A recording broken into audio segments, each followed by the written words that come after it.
E aí, molecadinha que me assiste! Primeiramente, um forte abraço, cheiro amasso, diretamente aqui da 011, rapaziada. O Aldino na voz, trazendo pra vocês mais uma vez o conteúdo de filosofia semanal, certo? Ficamos em off aí essas 2 semanas, muita coisa aconteceu, mas marcha nos trampos, mas não para nunca, certo, rapaziada? Já deixando de primeiramente, amanhã já tem live com o Mário Sérgio Cortella aqui no canal às 6 horas da tarde, certo? E se você tá assistindo esse vídeo depois da data, deixa eu ver, dia 17. Dia 17 é live com Cortella. Se você estiver vendo esse vídeo depois dessa data, procura aí no canal que nós vamos receber o ilustríssimo filósofo Mário Sérgio Cortella, aluno de Paulo Freire, um dos 4 grandes filósofos aqui do nosso país, com diversos livros escritos, e vamos falar sobre muita coisa, sobre muito papo filosófico bom, certo? Se você quer deixar sua pergunta para ele, comenta aqui embaixo que eu vou estar lendo amanhã na live, certo? Já vem fortalecendo nós com joinha também, certo? Se inscreva aqui no canal para você não perder essa live, ativa o sininho também, certo? Para você ser notificado, encosta com nós que o bagulho, entendeu? Tá naquele speak. E é isso, rapaziada, também não vou esquecer de falar dos membros do canal. Com R$7 por mês você pode apoiar a gente, você pode apoiar aqui o canal Aldino Vilão, pra você fortalecer nós da hora legal, rapaziada. E nessas coisas que eu falo pra vocês, que vocês vão ter direito a coisas exclusivas. A galera que é membro do canal tem um grupo no Telegram exclusivo, e as perguntas da galera do Telegram já estão todas anotadas, entendeu? Naquele speak. E se você quer ter umas prioridades assim, entendeu? Umas regalias, né, como diria, né, venha ser membro no canal, vamos ter lives exclusivas, tem muito conteúdo da hora para os membros, certo, rapaziada? Fora que você vai estar apoiando muito a gente. E hoje nós vamos falar justamente da primeira treta filosófica que não saiu porrada. Foi uma treta, que é uma treta que tem até hoje dentro da academia, dentro dos grandes debates da filosofia, dos bigodudos, dos carapá, não sei o quê, que é justamente Heráclito e Parmênides. Esses caras, eles conseguem desencadear umas tretas que 1000 anos depois, 2000 anos depois desses caras, os caras ainda discutem a mesma coisa que esses caras estavam discutindo. Por mais que, cronologicamente, vamos dizer assim, né, na vida real, eu acredito que eles nunca tenham se encontrado pessoalmente, mas as ideias deles são tão contrárias, impactantes, que tem gente que compra a briga mesmo e mete o louco, tá ligado? Então vamos falar aqui sobre a primeira grande treta filosófica, que é sobre Heráclito e Parmênides. Heráclito de... Não, Parmênides de Eleia, e o Heráclito eu não lembro de onde ele é, mas eu... Mas antes de começar aqui, eu preciso contextualizar você pra você não cair de paraquedas aqui, certo? Nós vamos falar sobre 2 filósofos que eram pré-socráticos. O que é isso, Aldinho? O que é pré-socrático? Veja bem, filósofos pré-socráticos eram filósofos que vieram antes do Sócrates, ou que viveram na mesma época dele, mas que não falavam da mesma coisa, né? Que não olhavam tanto para o ser humano em si, né? Como o Sócrates fez, para você ver como o Sócrates ele era foda. Ele revolucionou a filosofia de uma forma com que ele dividiu a galera que já era filósofo antes dele e o que veio depois dele, tá ligado? E é tipo antes de Cristo, depois de Cristo, tá ligado? O cara foi um marco pra filosofia. E, bom, os filósofos pré-socráticos aí, a gente começa ali na escola de Mileto, mais ou menos, ali com Tales de Mileto, investigando umas questões que a gente chama de arqué. Arqué é o princípio do universo, o princípio de tudo, como a gente pode dizer, né? Quando tudo começou a dar errado. Brincadeira. É o princípio do universo, como começou o universo, o que que começou o universo, que coisa é essa, que substância, que elemento, que negócio é esse que começou o universo. Os primeiros pré-socráticos, eles eram tipo o Avatar, tá ligado? Água, terra, fogo, ar. O fogo a gente vai falar aqui que é o Heráclito.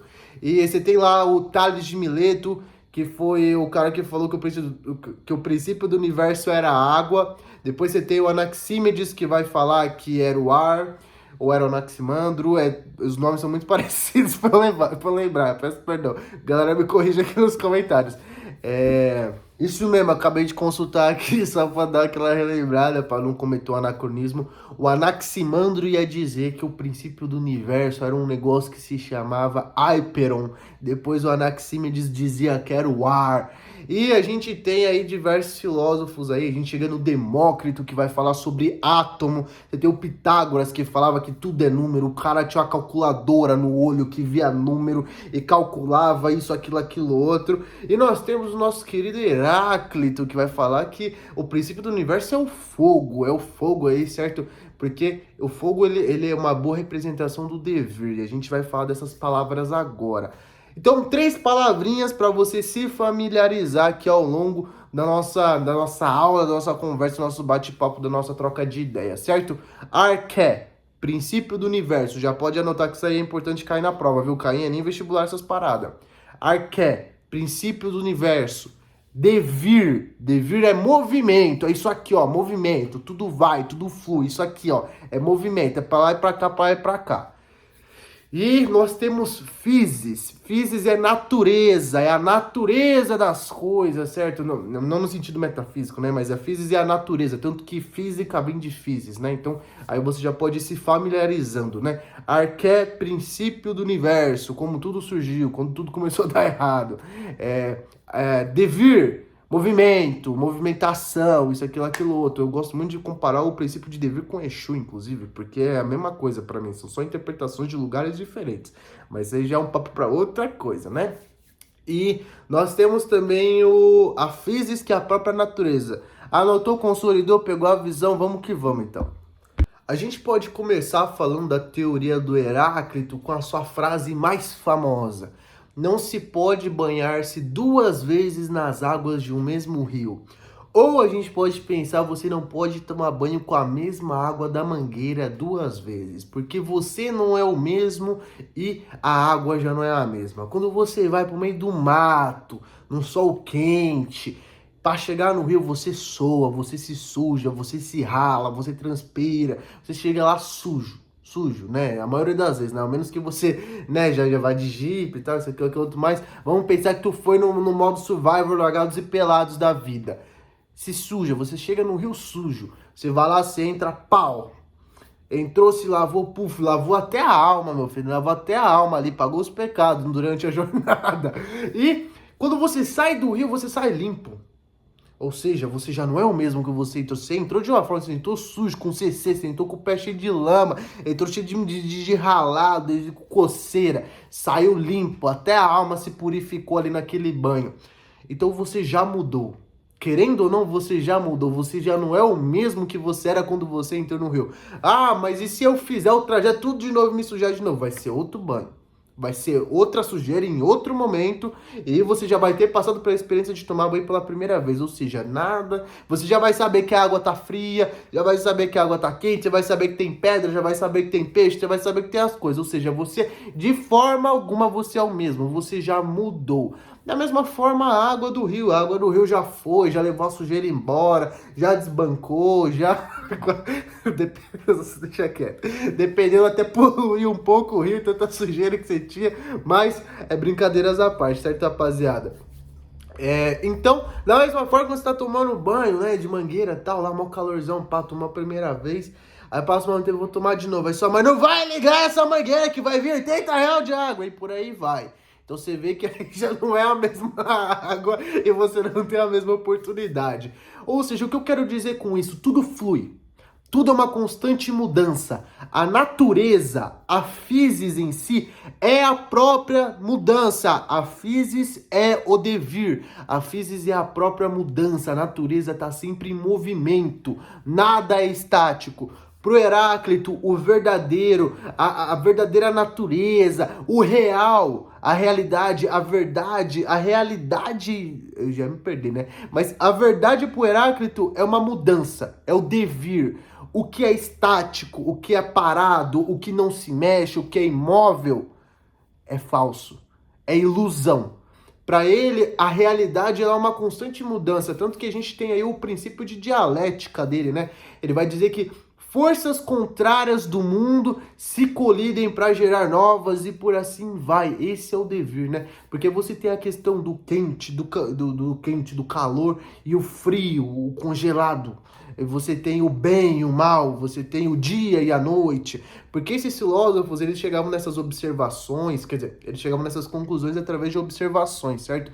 Então eles viam, o dia e a noite, é uma eterna dialética, um vai e o outro vai, são forças opostas que ali vão dominando parte do dia ali, uma parte tá clara, outra parte tá escuro, uma parte tá quente, outra parte tá frio. Então, através da observação da natureza é que você vê o porquê que physis é devir pro Heráclito, porque ele observava a natureza e via, ó, uma hora tá quente porque tá sol, outra hora tá frio porque tá de noite, porque a lua não esquenta. Então aí você tem uma certa dialética aí, certo? Você tem princípios opostos aí, certo? Que se cruzam, que se embatem, certo? Então, pro Heráclito, a realidade é o devir. A realidade está ali, certo? No dever, por quê? Porque se você sabe que a água está quente, você só sabe que a água é quente porque você sabe que existe água fria. Se não existisse água fria, você não teria nenhum conceito para dizer que aquela água é quente, seria só água, certo? Quer ver um exemplo muito bacana que a gente pode tirar do Heráclito? A realidade do nosso mundo, ela é una, ela é um só, é uma unidade. Só que ela é uma unidade que se manifesta de diversas formas, ela é múltipla. Aí você pensa, uno e múltiplo, não uno de carta. Uma realidade única, só que múltipla. Ideias contrárias que se colidem, certo? Porque ela é uma, de fato, só que você tem diversas forças, diversas manifestações diferentes que se colidem. Então, essa movimentação do devir é o que forma a realidade. Essas forças contrárias, o quente, o frio, o bem, o mal, o dia, a noite, a luz, a escuridão, e por aí vai em inúmeros comparativos de polos opostos, positivo e negativo, são justamente o que faz a realidade ser harmoniosa. Porque se você for pegar realmente para pensar na manifestação da realidade ali, né, no positivo e negativo, você vai ver que são forças opostas, que estão em guerra, que estão ali, certo, se atracando. Só que se você for pegar no geral, na unidade, tudo tende à ordem. Tudo está agindo da forma que deveria. A natureza ela é perfeita. Mesmo na guerra, mesmo... Não na guerra em si, né? Que a guerra é uma invenção humana, né? Mas a natureza ela é perfeita nesse movimento até meio catastrófico e caótico. Tudo é harmonioso na natureza. Por isso tudo é um, mas tudo se manifesta de formas múltiplas. Tudo tem mil formas de aparecer, tá ligado? Então, qual que é o elemento da physis do Heráclito? É justamente o fogo. Por quê? Porque o fogo consome, o fogo, ele se movimenta. Quando você acende uma fogueira, você vê o fogo balançando para lá e para cá, o fogo consome. O fogo, ele transforma as coisas, transforma em cinza, ele derrete. O fogo, ele é o próprio devir ali, né? Não o próprio devir, né? Mas ele é uma excelente representação do movimento devir, porque ele faz as coisas se transformarem. Você coloca o gelo sobre o fogo, ele derrete e se torna água, ou seja, ele vira a ser água, né? O gelo pode vir a ser água através do fogo, ou você coloca madeira, se transforma em cinzas e por aí vai. Então, o fogo é essa própria transmutação, essa própria transição, é justamente esse elemento que transforma tudo. Esse é o elemento da arqué do Heráclito, o fogo, ele é da tribo do fogo, certo? Do Zuko lá, daquela galera do Avatar. Uma coisa bacana de se observar também é que a gente faz parte desse devir. A gente está na física, a gente faz parte da natureza e a gente também está dentro desse devir. Por quê? Porque tem dias que a gente acorda bem, tem dia que a gente acorda mal, tem gente que está com saúde, tem dia que a gente está doente, tem dia que a gente está feliz, tem dia que a gente tá triste, tem gente que tá puta, tem gente que tá com fome, tem dia que a gente tá de barriga cheia. Então, e é bom pensar em momentos. Momentos, eu estou com fome, mas eu acabei saciando a minha vontade, a minha fome, porque eu comi um doce de leite, tá ligado? Um geladinho, um bagulho assim, tá ligado? Então, tudo se transforma. Você não permanece da mesma forma com que você é eternamente. Você também faz parte dessa dialética, você também faz parte desse devir, dessa constante mudança. Agora vamos falar sobre o Parmênides, que é o extremo oposto do Heráclito, que se eles se vissem pessoalmente, acho que dava até porrada. Se talvez numa Olimpíada os caras deixavam eles lutar, certo? O título de quem vai levar a medalha de ouro de filósofo. Mas antes de falar do Parmênides, eu vou deixar um recado aqui pra você. Se você travar, tipo assim, se você não entender, se você somente der um bug, se você travar um pouco as ideias agora na parte do Parmênides, é perfeitamente normal, tá bom? É perfeitamente normal. E aconteceu comigo, aconteceu com meus amigos, aconteceu com a galera que eu tô conversando, com os amigos que a gente troca ideia, que é da filosofia, porque o Parmênides é o fundador da ontologia. A ontologia já é metafísica. Então, para você pegar esse começo do fio da meada, realmente é meio complicado. Então, se for preciso, volte o vídeo, vá ler, vá procurar material complementar, porque realmente é um pouco meio travamente esse negócio. Olha, veja bem qual é a frase do cara. O ser é, o não ser não é. Tá ligado? Aí a gente vê que o ser é, por ser, não pode vir a não ser. Piorou! Aí a gente tem para completar com chave de ouro. O não ser não é. E por não ser, não pode vir a ser. Acabou. Tela azul, tá ligado? Travou. Volta o vídeo pra você entender de novo. Vamos lá, vamos por partes que realmente aqui a gente precisa decodificar essa frase para você entender. O ser é. O que é o ser? Tudo. A realidade. Na verdade, o arqué eu ia falar Pitágoras. O arqué pro Parmênides é justamente o ser. O ser é o arqué. O ser é a realidade, é tudo. É eu, é você, é tudo que a gente consegue enxergar, é tudo que a gente consegue falar e tudo que a gente consegue pensar. Pensa nesses 3 adjetivos, certo? E tudo que existe é o ser. Tudo que não existe é o não ser. É meio complicado, é umas conjugação de português no infinitivo que puta que pariu, é foda. Mas vamos lá. O não ser é o nada, é o inexistente, é o que não existe. E já vou tirar essa dúvida de cara. O não ser não é tipo folclore. Tipo, o Saci Pererê é o não ser, só porque ele não existe na nossa realidade material. Mas se ele existe na ideia, se ele existe na cultura, é mais simples. Se você consegue pensar, é ser. Se você consegue representar na sua cabeça, se você consegue imaginar isso, é ser. Se você não consegue imaginar, é uma coisa impensável. Pensar uma cor, por exemplo, pensar uma cor nova, é um não ser. É o não ser, tá ligado? Você não consegue pensar, é o nada, é o vazio, é o impossível, é a não existência. Vamos deixar por assim, sabe? O ser é a existência, o não ser é a inexistência, ok? O Parmênides cancela, ele cancelaria o Heráclito completamente no Twitter se ele visse algum tweet do Heráclito defendendo o devir. Por quê? Porque o Parmênides diz que o devir é ilusão.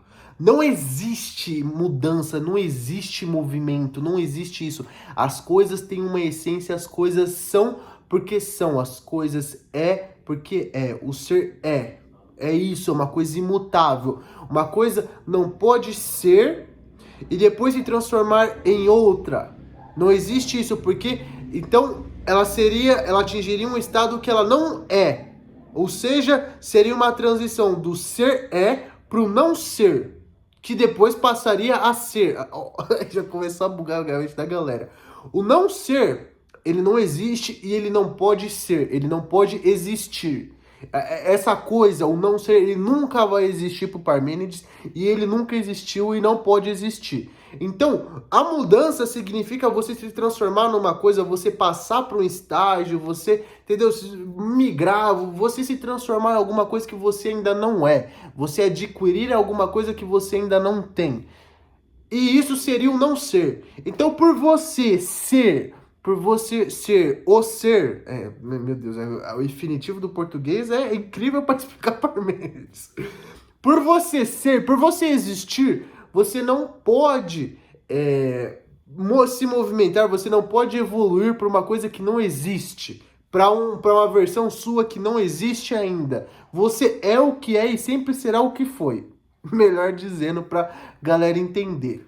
Outra coisa importante, a arqué pro Parmênides, ela está fora da physis, a arqué está fora da natureza, porque justamente a ligação da natureza com o devir é uma ilusão, é uma completa ilusão. Aldino, então como que o Parmênides vai dizer então que nada, que o ser não se transforma, que o ser não coisa, se quando eu nasci eu tinha tantos centímetros, hoje eu tenho 2,10 m, sou jogador da NBA, foda-se. Então, o Parmênides vai dizer que o que nós observamos através do nosso sentido aí, que já vai entrar um pouco da influência no Platão, vocês vão perceber. O que nós observamos pelos nossos sentidos, visão, paladar, olfato, audição, tato e por aí vai, são características, certo? São características do ser que acabam se transformando, que vão aí, certo? Se mudando. Aí já entra até um certo paradoxo, certo? Só que o ser em si, ele é a essência. Ele não é exclusivamente a matéria, né? Não é só uma coisa material. A gente lembra que a gente está falando de ontologia, a gente está falando de metafísica, né? O ser, a nossa essência, o Aldino, o Marcelo, ele sempre foi e sempre será o Marcelo. Ele sempre será o Aldino, ele sempre será, sabe, eu.